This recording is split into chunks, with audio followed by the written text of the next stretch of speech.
British parties کو دیکھیں, Europe میں پارٹیز کو دیکھیں, لیکن برٹش کی ہسٹری کو اگر آپ اسٹڈی کریں, خاص کر لیبر پارٹی کو اگر آپ اسٹڈی کریں جو کہ جمہوری پارٹی ہے, تو آپ یہ دیکھیں گے کہ پارٹیز کے اندر جمہوریت معاشرے کی جمہوریت کے ساتھ آئی ہے یا اس کے بعد آئی ہے. تو لہٰذا آپ آرگومنٹ کر سکتے ہیں کہ پارٹیز میں جمہوریت نہیں ہے تو ملک میں جمہوریت کیسی ہوگی. میں کہوں گا اگر ملک میں جمہوریت نہیں ہے تو پارٹیز میں کیوں جمہوریت ہوگی؟ اس لیے کہ پاکستان میں اقتدار آنے کے لیے جمہوری راستہ ضروری نہیں ہے, آپ غیر جمہوری راستے سے بھی اقتدار میں آ سکتے ہیں. ٹھیک ہے, لیکن پیپلز پارٹی اور نون لیگ پرانی جماعتیں ہیں, ان کو تو ہم پوائنٹ آؤٹ کر سکتے ہیں کہ موروثیت کے نام پر ہی چل رہی ہیں, لیکن ایک تبدیلی کا نام لے کر آئی تھی پی ٹی آئی, اور خان صاحب نے تبدیلی کے نعرے لگائے تھے, عامر ضیاء صاحب. لیکن اگر اس پارٹی کا ہم انجام دیکھیں تو وہاں بھی ہمیں جمہوریت دکھائی نہیں دے رہی, کیونکہ فرد واحد کے گرد ہی پارٹی گھوم رہی ہے, اور جو فیصلہ سازی کا اختیار ہے وہ بھی ایک شخص کے پاس ہے. وہ شخص کہے گا تو مذاکرات ہوں گے, وہ شخص کہے گا تو مذاکرات نہیں ہوں گے. باہر جتنا عمل مذاکرات کا ہو رہا تھا سبوتاژ ہو گیا, لیکن صرف ایک بندے کے کہنے پر. تو کیا اس تبدیلی کو بھی آپ جمہوریت کہہ سکتے ہیں؟ دیکھیے یہ جو ہے نا کہ ایک بہت بڑے منظر نامے میں پی ٹی آئی اور اس کی مثال بہت چھوٹی سی بنتی ہے. اس سے پہلے بڑا پرمغز قسم کا ایک ڈسکشن ہوا ہے کہ وہ بالکل میں ڈاکٹر حسن عسکری صاحب نے جو فرمایا کہ بھئی اگر ہمارا معاشرے میں جمہوریت نہیں ہے, وہ رویے نہیں ہیں, اور میں سمجھتا ہوں کہ رویوں صرف اس کی بات نہیں ہے, معروضی حالات کیا ہم جو ہیں آبجیکٹو کنڈیشنز وہ ہیں پاکستان میں کہ جہاں پہ اصل خالص ویسٹ منسٹر ٹائپ کی یا امریکہ جیسی جمہوریت یا یورپ کی کسی مغربی ملک جیسی جمہوریت پروان چڑھ سکے. ایک بڑا سوال ہے کہ جس معاشرے میں جو ہمارے کہتے ہیں نا کہ جاگیردارانہ مزاج ہے, بلکہ جاگیرداری اب بھی ہے, قبائلیت اب بھی ہے, ٹھیک ہے نا, تو وہاں پر کس طرح سے ایک جمہوریت آ سکتی ہے. جمہوریت جو ہم نے پڑھا ہے بیسک پھل ہوتے ہیں نا پولیٹیکل سائنس کی بی اے آنرز کی کتاب پڑھ لیں پہلے سال کی, وہ کہتے ہیں جی جہاں پہ مڈل کلاس ہوتی ہے, انڈسٹریل ریولوشن آتا ہے, جاگیرداری کا خاتمہ ہوتا ہے, وہاں سے جمہوریت کے سوتے پھوٹتے ہیں. ہماری یہ تمام چیزیں جو ہیں پوری نہیں ہوئی ہیں, اور پاکستان میں جو بھی جمہوریت آئی ہم نے ایک ایپ کی نقالی کی ہے. ہم نے کہا کہ جی وہاں پہ ہے, ہم اپنیاں لے کر آ جاتے ہیں, بے شک ہمارے معروضی حالات اس طرح کے ہیں نہیں ہیں, ہم نے وہ ریفارمز نہیں کیے, ہم نے وہ اصلاحات نہیں کیے. جیسے بھارت میں ہم نے دیکھا کہ بھارت نے آزادی کے فوراً بعد ہی انہوں نے پرنسلی اسٹیٹس کا خاتمہ کیا, انہوں نے وہاں پہ جاگیرداری کو توڑا, جو بھی ان کا ریفارمز تھے انہوں نے کیے, اچھے کیے برے کیے, قطع نظر ہم سے بہتر کیے. ہمارے یہاں تو گاڑی چلی نہیں. ہمارے یہاں پہلے الیکشن جو ہے وہ 1970 میں ہوا ہے, اور اس سے پہلے تو ہم لوگ انتخابات سے بھی جان چھڑا رہے تھے. پھر جب ہم نے دیکھا کہ جی انتخابات کرا دیے تو جو پارٹی جو تھی جو جیتی تھی وہ غلط سلوگنز کے ساتھ جیتی, جو بھی تھا ظاہر ہے کہ آپ نے اس کو ٹرانسفر آف پاور نہیں کیے. اس سے پہلے اگر آپ دیکھ لیں کہ جناب ایسٹ پاکستان 52% تھا, تو اصولی طور پہ تو ان کی میجورٹی تھی. ہم نے کہا نہیں جی ہم پیرٹی لے کر آ جاتے ہیں, یعنی کہ ہم برابر کر دیتے. پھر جیسے سقوط مشرقی پاکستان ہوا تو ہم نے کہا کہ جی نہیں ہم پیرٹی ختم کر دیتے ہیں اور ہم 4 صوبے بنا دیتے ہیں. اس میں پھر 1 صوبے کو غلبہ ہو گیا. تو ہم لوگوں نے اپنی یارڈ سٹکس جو ہیں بدلتے رہے ہیں, اور اس میں وہ اصولوں کے تحت نہیں بدلا بلکہ ہم نے اپنے فائدے کے لیے بدلا. مطلب فائدے سے مراد رولنگ ایلیٹ کا جو فائدہ تھا اس کی وجہ سے بدلا.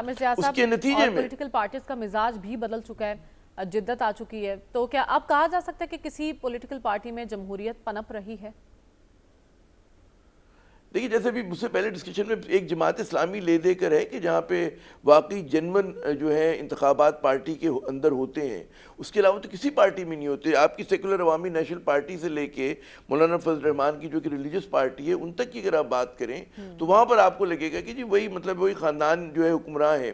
اور یہ جو تھا نون لیگ دیکھ لیں اور پاکستان پیپلز پارٹی دیکھ لیں, یہ تو مطلب ہے بالکل ایک پرسنل فیفڈم کی طرح چلائی جا رہی ہیں, جاگیر کی طرح. ایک ان کی ملکیت ہے وہ پارٹی, جس کو چاہیں بنائیں جس کو چاہیں گرائیں. تو وہاں پہ تو انتخابات ایسی ڈھکوسلا ہے. پی ٹی آئی سے لوگ ایکسپیکٹ کر رہے تھے جیسا آپ فرما رہی ہیں کہ جناب وہاں پر ایک جمہوریت ہوگی. دیکھیں ایک جمہوریت کی یہ مطلب نہیں ہوتا ایک اسٹرانگ مین ہو سکتا ہے کسی پولیٹیکل پارٹی میں, میں جسٹیفائی نہیں کر رہا, لیکن اسٹرانگ مین ہوتا ہے. میں برطانیہ میں بھی Churchill was a strong man. ابھی جو آپ کا حضرت ٹرمپ ہیں ہی از اے اسٹرانگ مین, ٹھیک ہے نا, وہ جو چاہے کیے جا رہے. تو پی ٹی آئی میں اسٹرانگ مین عمران خان ہے, لیکن غالباً عمران خان ڈائنسٹک پولیٹکس نہیں کر پائیں گے کہ ان کی جو لوگ ہیں مطلب خاندان باہر ہے, تو یا تو یہ پارٹی چلے گی یا تو اس کے اندر وہ اپنے آپ کو چینج کریں گے, یا پھر مطلب ہے یہ پارٹی عمران کے بعد جو ہے اس طرح سے نہیں قائم رہ سکے گی جس طرح سے آج ہے جتنی بڑی ہے. تو یہ بات ہمیں سمجھنی چاہیے. لیکن ہمارے یہاں جو پھر سسٹم بنا, ہمیں جب جب موقع ملا جمہوریت کو مضبوط کرنے کا, ہم نے اس کی نفی کی. فرض کریں مشرف دور کی بہت تنقید کرتے ہیں, اس میں کچھ لیجسلیشن بڑی مناسب ہوئی تھیں, جیسے ان میں ریزرو سیٹس کی بات ہوئی تھی, عورتوں کی سیٹس انہوں نے بڑھائی تھیں. اس میں ایک اور بات کی تھی بڑے کام کی کہ جی 2 بار سے زیادہ پرائم منسٹر جو ہے الیکٹ نہیں ہو سکتا, 2 بار سے زیادہ. یہ امریکہ میں بھی ہوتا ہے 2. اب وہ ٹرمپ چاہتے ہیں کہ میں 3rd ٹائم ہو جاؤں, لیکن جب آپ کہیں گے جی 2 بار ہونا ہے تو نواز شریف تیسری مرتبہ اور جناب بے نظیر جو ہے تیسری مرتبہ, یا کوئی اور جو ہے وہ 2 بار سے زیادہ بن نہیں سکتا. کیا وجہ ہے کہ ہمارے یہاں وہی سیاسی خاندان جو میں کہتا ہوں نا 80 میں جو لوگ حکمراں تھے وہ آج 2025 میں بھی ہیں. ہمارے یہاں پیر تسمہ پا کی طرح ہمارے کندھوں پہ بیٹھ گئے یہ لوگ آ کر. ہمارے یہاں نیا خون کیوں نہیں آتا؟ جنرل ریٹائر ہو جاتا ہے, بیوروکریٹ ریٹائر ہو جاتا ہے, کارپوریٹ کی لیڈرشپ بدل جاتی ہے, یہ لوگ وہی خاندان بیٹھا ہوا ہے. کیا وجہ ہے؟ اور کیا اس سے پاکستان آگے جا سکتا ہے؟ قائد اعظم کے ولی وارث جو ہیں وہ آپ کو جاتی عمرہ اور 70 کلفٹن اور بلاول ہاؤس میں ملیں گے, یا آپ کو مطلب لاہور اور مطلب ہمارے تعلیمی ادارے ہیں کراچی کے, لاہور کے, ملتان کے, کوئٹہ کے, اور اتنا بڑا ملک ہے 250 ملین کا, اس میں یہ لوگ کیوں پھر اپنا حق حکمرانی سمجھتے ہیں؟ ان کا کیا کرائٹیریا ہے کہ یہ جا کے ایک دم وزیر اعلیٰ بن جائیں, ایک دم یہ وزیر اعظم بن جائے؟ کیا ہے کہ بھائی سمدھی بیٹی یہی لوگ ہیں کیا؟ تو ابھی تو تنقید زیادہ نون لیگ پہ بنتی ہے نا کہ اختیار ان کے پاس ہے, تو یہ سارے کے سارے جو ہیں, اور وہ بس نہیں چلتا, ہو سکتا ہے بھتیجے کو بھی بنا دیتے, ہو سکتا ہے کسی اور جو ان کے رشتہ دار ہیں, ان کا ایک اپنا کلک چل رہا ہوتا ہے. تو یہ تمام کی تمام جمہوریت کی نفی ہے. جمہوریت کے نام پہ پاکستان کے ساتھ ایک بہت بڑا فراڈ ہو رہا ہے. ہمارے یہاں جمہوریت بالکل نہیں ہے ہمارے رویوں میں. ایک اور آخری بات, جمہوریت وہاں پہ پنپتی ہے کہ جہاں پہ وہ کہتے ہیں نا کہ سیکولر ملک جو ہوتا ہے وہ ڈیموکریٹک ہوتا ہے. ایک اس طرح کا ملک ہو سکتا ہے کہ جو سیکولر ہے اور ڈیموکریٹک نہیں ہم مان سکتے ہیں, لیکن اگر جمہوریت ہوگی تو سیکولرزم بھی ہوگا. تو ہماری ایک اور یہ پرنسپل فلا ہے ہمارا کہ ہم کہتے ہیں کہ ہم ایک مذہبی ریاست ہوں گے, ہم اسلامک ریاست ہیں, تو یہ بھی ہمارے کنٹرڈکشن ہے. اب میں یہ نہیں کہہ رہا کہ غلط ہے صحیح ہے, لیکن یہ ایک فلا ہے اصل جمہوریت, خالص جمہوریت کے لانے میں, کہ جب تک یا تو آپ سیکولر ہو جائیں. آپ کہتے ہیں نا انڈیا کو تانے دیتے کہ انڈیا میں جعلی سیکولرزم ہے, تو بھئی پاکستان کو آپ بنا دیں کہ سیکولر کا مطلب لادینیت نہیں ہوتا, اس کا مطلب ہوتا ہے سب کا دین اپنی اپنی جگہ کے اوپر. ٹھیک ہے, تو آپ کہہ رہے ہیں یہاں جمہوریت کی نفی ہے اور کہیں بھی پنپتی ہمیں دکھائی نہیں دے رہی, خواہ ہم پولیٹیکل پارٹیز کے اندر جمہوریت کی بات کر رہے ہیں. رسول بخش رئی صاحب, آپ کا تعلق تو ایک ایسے ایریا سے ہے جہاں پر جاگیردارانہ سسٹم آج بھی بڑا سٹرونگ ہے, تو پارٹیز نے ہی ایسے کوئی اقدامات اٹھانے تھے نا کہ ان کے اندر جمہوریت کی جڑیں مضبوط ہوں, پھر ملک میں بھی مضبوط ہوں. ایسا سسٹم کیوں نہیں بن سکا؟ اس کی بنیادی وجہ آپ کا پارلیمانی نظام ہے, اور یہ پارلیمانی نظام ہمارے جو جگیردار اور قبائلی سردار ہیں, جو ایم این ایز اور ایم پی ایز بنتے ہیں, جو اسمبلیوں میں جاتے ہیں, یہ ان کی ترجیح تھی. اور برطانیہ نے بھی ایسا ہی نظام بنا لیا تھا, کیونکہ یہ جو طفیلی کلاس تھی برطانیہ کے زمانے میں, وہ اس کو پہلے ہی امپاور کر چکے تھے. ان کو انتظامی اختیارات بھی دیے تھے.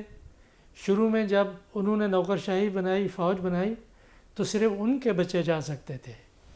پھر اس کے بعد مشاورتی کونسلیں بنی وائسرائے کی, اور جب بھی انتخابات ہوئے تو انہوں نے ضلعی انتظامیہ کے ساتھ ان کو اس طرح سے منسلک کر دیا تھا کہ صرف وہی لوگ جو کہ برطانوی نظام کا سہارا تھے وہ منتخب ہو سکتے تھے.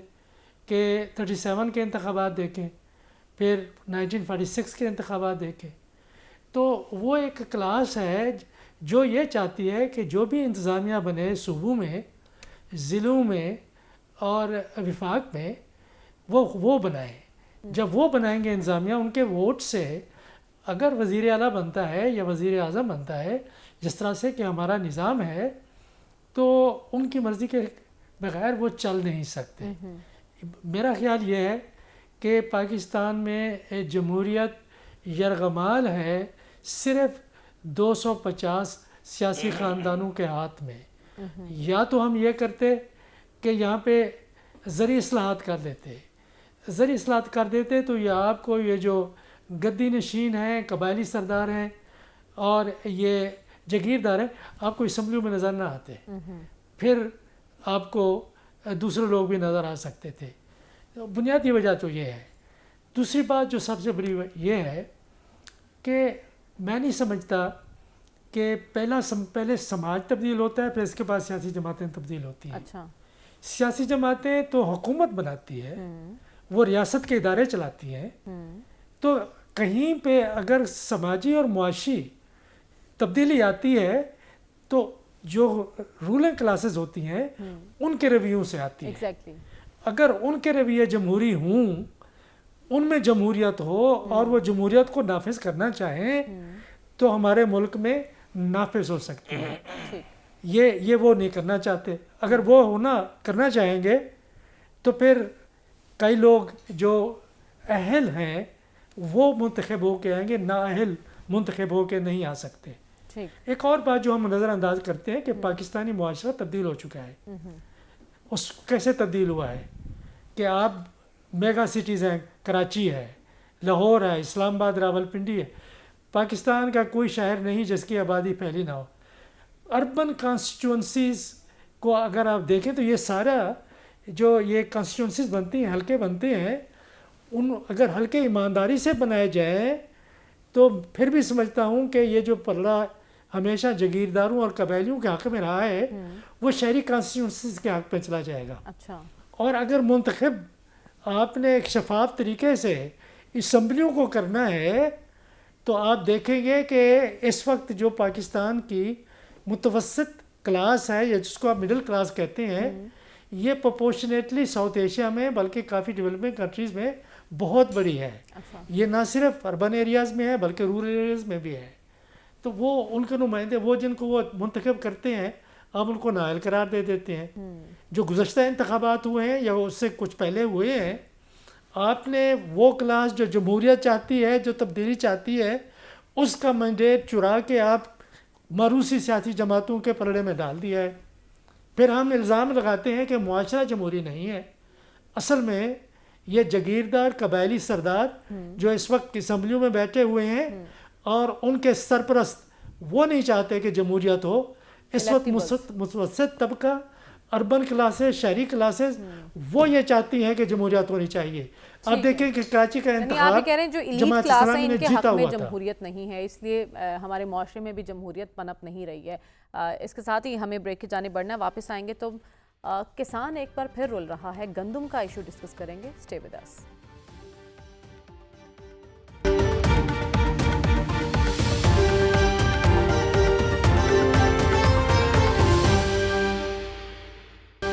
ویلکم بیک ناظرین. پنجاب اور سندھ میں تو گندم کی کٹائی کا عمل شروع ہو چکا ہے، لیکن ابھی تک گورنمنٹ کی جانب سے امدادی قیمت مقرر نہیں کی گئی، جس کی وجہ سے کاشتکار پریشان ہیں اور کسانوں کی جانب سے حکومت کو سڑکوں پر آنے کی دھمکی دی گئی ہے اور کہا گیا ہے کہ 14 اپریل تک اگر گندم کے نرخ طے نہ ہوئے تو وہ اپنے بچوں اور خواتین کے ساتھ سڑکوں پر ہوں گے. سلمان صاحب، پچھلے سال بھی گندم ایک بڑا ایشو بن گیا تھا، گندم کی خریداری. اس دفعہ بھی کیا حالات ویسے ہی ہوتے آپ کو دکھائی دے رہے ہیں؟ دیکھیں، یہ سلسلہ پچھلے سال سے ہی شروع ہوا ہے اور آپ جب یہ کہہ رہی ہیں کہ یہ گندم کی کٹائی کا عمل شروع ہوا ہے، تو یہ گندم کی کٹائی کا عمل جب شروع ہوتا تھا تو کاشتکار بڑا خوش ہوتا تھا، اس لیے کہ گندم صرف ایک جنس یا خوراک نہیں ہے.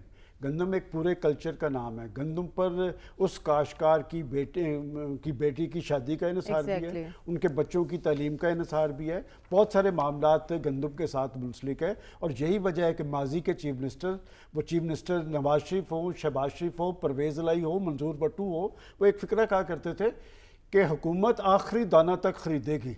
اس لیے کہ انہیں پتہ ہوتا تھا کہ یہ گندم، جب ہم یہ کہتے ہیں کہ پاکستان اور خاص طور پہ پنجاب ایک زرعی صوبہ ہے اور ہماری گندم جو ہے کہاں تک جاتی تھی، اب جہاں تک جاتی تھی وہ تو لے رہے ہیں یوکرین سے. اور پچھلے سال یہ بحران تب آیا تھا کہ گندم درآمد کی گئی، کنہوں نے کی، کس لیے کی، اربوں خربوں کما لیے. لیکن ابھی آپ نے جن سیاسی رہنماؤں کے نام نہیں ہیں اس میں سے غالباً 2 تو مسلم لیگ نون کے ہیں.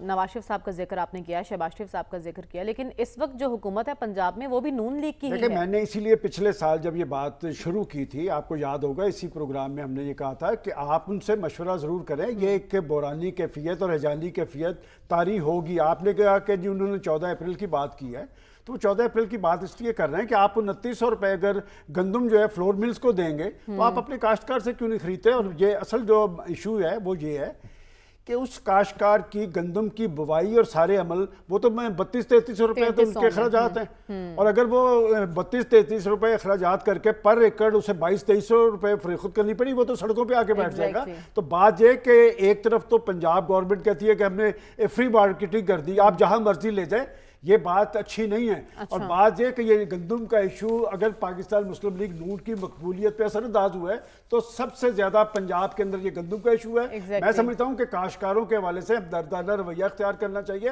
ان کو سڑکوں پہ نہ آنے دیا جائے۔ بات یہ سڑکوں پہ اگر کسان آتا ہے تو یہ پیچھے کروڑوں لوگ بیٹھے ہوئے ہیں، لہٰذا اس مسئلے کو سالو کرنا چاہیے۔ اور سب سے اہم بات، یہ ذمہ دار کلاس تو ساری اسمبلیوں کے اندر موجود ہے، ایگزیکٹلی، یہ کیوں نہیں آواز اٹھاتے؟ یہ کیوں نہیں آواز اٹھاتے؟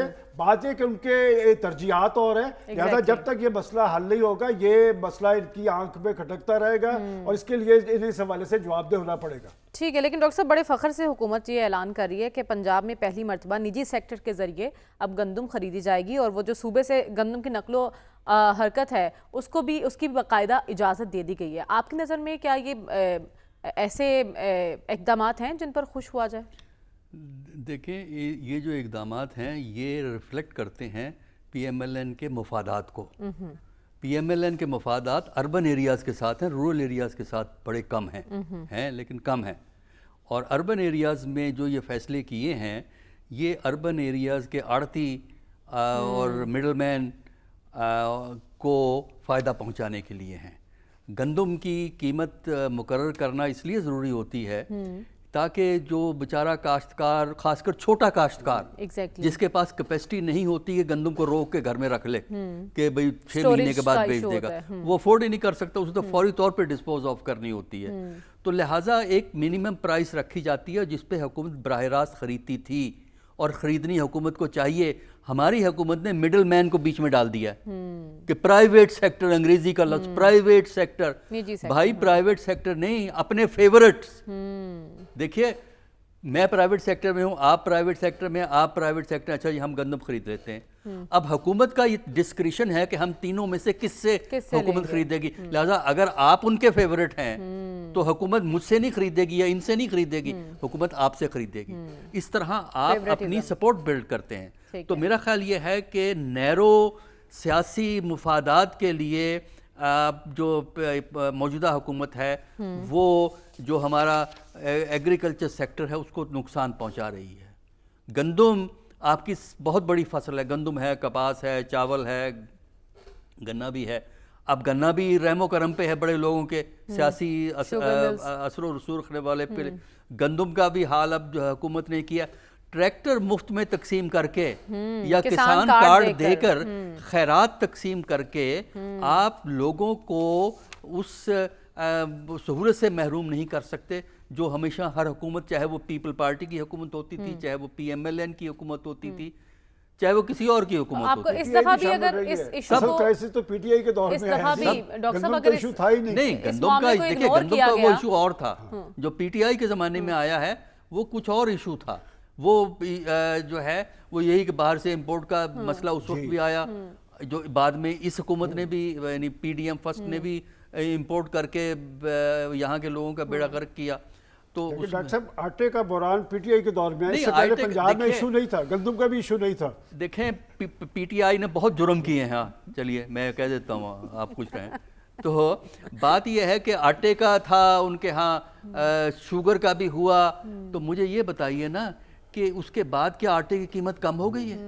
مجھے یہ بتائیے نا، آٹے کا بحران تھا اور پی ٹی آئی نے نالائکی کا ثبوت دیا۔ میرا خیال آٹے کی قیمت کم ہو گئی ہے، چیک کر لیں آپ ضرور۔ نہیں، آپ ضرور چیک کریں قیمت کیا ہے۔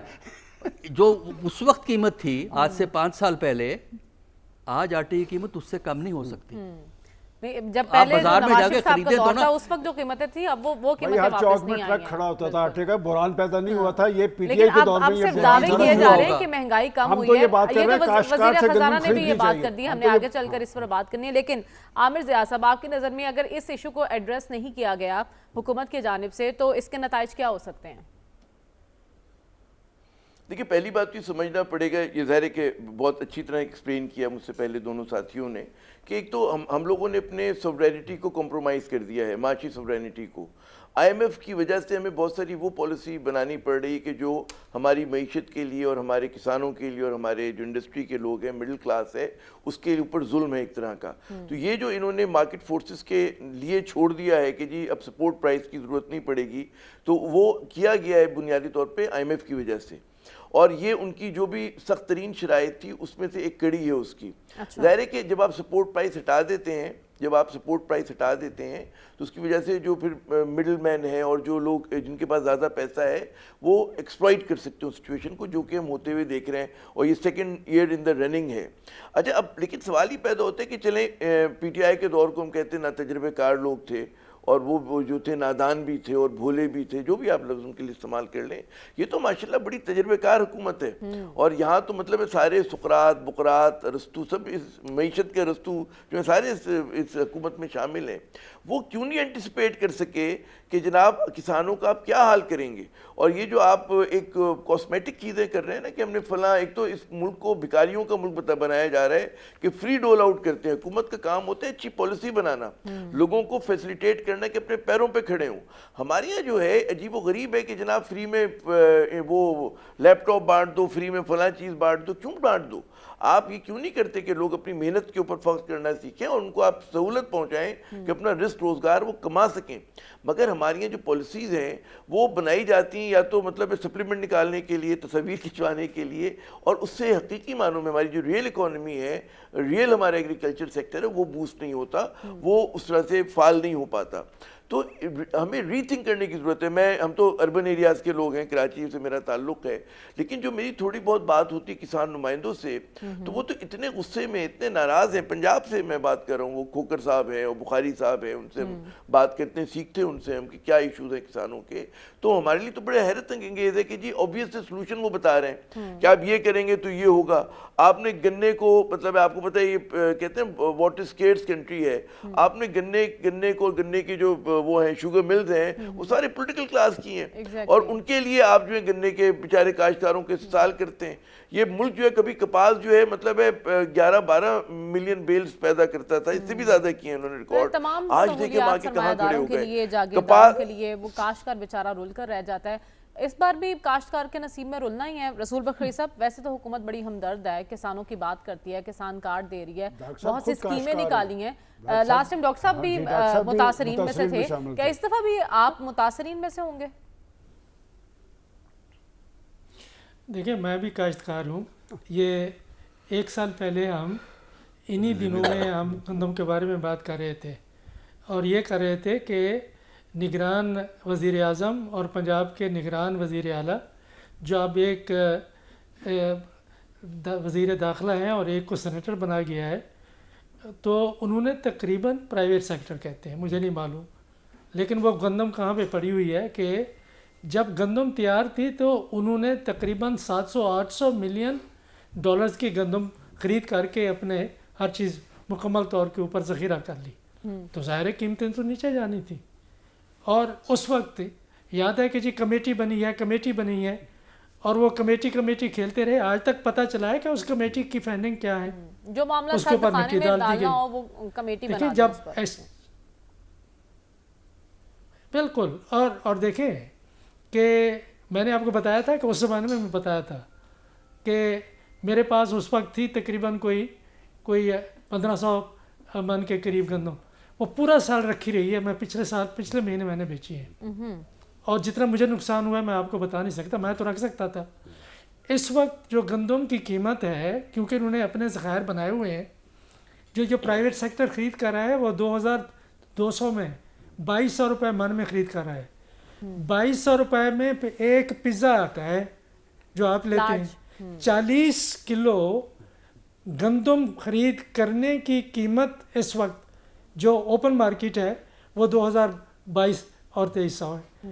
تو اس سے ہوگا کیا کہ اس دفعہ تو آپ لوگوں کو آپ کنگال کر دیں گے, اگلی دفعہ وہ گندم کاشت نہیں کریں گے. حکومت کو کوئی فرق نہیں پڑتا, کیونکہ اگر آپ ایسی حکومتیں بناتے ہیں جو ہارنے کے بعد اعلان یہ ہو جائے کہ وہ جیت چکے ہیں, یہ جو پنجاب میں جنہوں نے حکومت پنجاب سے بنائی ہوئی ہے ان کے اصل نتائج کچھ اور ہیں, وہ بنائیں گے تو پھر کاشتکار ہو, مزدور ہو, کسان ہو, عام آدمی ہو, تو اس کی فلاح کے بارے میں وہ کیوں سوچیں گے؟ وہ تو کوئی اور راستے ہیں ان کو منتخب کرنے کے، اقتدار میں رہنے کے. یہ ظلم کرے، ان کو فائدہ ہے کہ گندم کی کمی ہوگی تو پھر وہ گندم $1 بلین کی وہ کہہ رہے ہیں، جس طرح $1 ارب کی انہوں نے کپاس خرید کی ہے، لیکن وہ یہ ریگولیٹ نہیں کرتے کہ بیج جو کپاس کے ہیں یہاں پہ وہ عوام کو صحیح ملنے چاہیے. نقصان کس کا ہوتا ہے؟ آپ کو پتہ ہے کہ 1 ایکڑ کپاس کاشت کرنے میں کم از کم 70-80 ہزار روپیہ خرچ ہوتا ہے، کہ اگر وہ تباہ ہو گئی جو کئی دفعہ ہو چکی ہے تو لوگ وہ کیوں کاشت کریں گے؟ اس میں بنیادی وجہ کیا ہے کہ گورنمنٹ کی ریگولیشن کمزور ہے، پیسٹی سائڈس میں ملاوٹ ہے، وہ نہیں ہے جو وہ بتاتے ہیں، جو بیج دیتے ہیں ان میں خرابیاں ہیں. کدھر ہے حکومت؟ تو آپ نے اگر وہ $1 بلین کی آپ امپورٹ کرتے ہیں تو کمیشن ہے، اگر گندم امپورٹ کریں گے تو کمیشن ہے. اگلے سال وہ پلان کر رہے ہیں. جس طرح آپ ایک طرف آپ ایکسپورٹ کرتے ہیں چینی جو انہوں نے کی، پھر وہی چینی اپنی ایکسپورٹڈ چینی دبئی سے دوبارہ امپورٹ کر لی. دیکھیں ہم ایسے معاشرے کی بات کر رہے ہیں، اس نظام کی بات کر رہے ہیں جو صرف میں بار بار ایک طرف آپ دعوے کرتے ہیں زرعی معیشت ہونے کے اور 250 دوسری طرف آپ کسانوں کو حالات کے رحم و کرم پر چھوڑ دیتے ہیں، تو ایسی جو ہے دوہری پالیسی تو نہیں چلے گی. پروگرام میں ہمیں آگے بڑھنا اور بات کرنی ہے. وزیر خزانہ نے ایک بیان دیا ہے کل، اور وہ وہی بات کر رہے ہیں جو ہم اپنے پروگرام میں کئی بار کہہ چکے ہیں. کیا بات ہے وہ جانیں گے اس بریک کے بعد. Stay with us.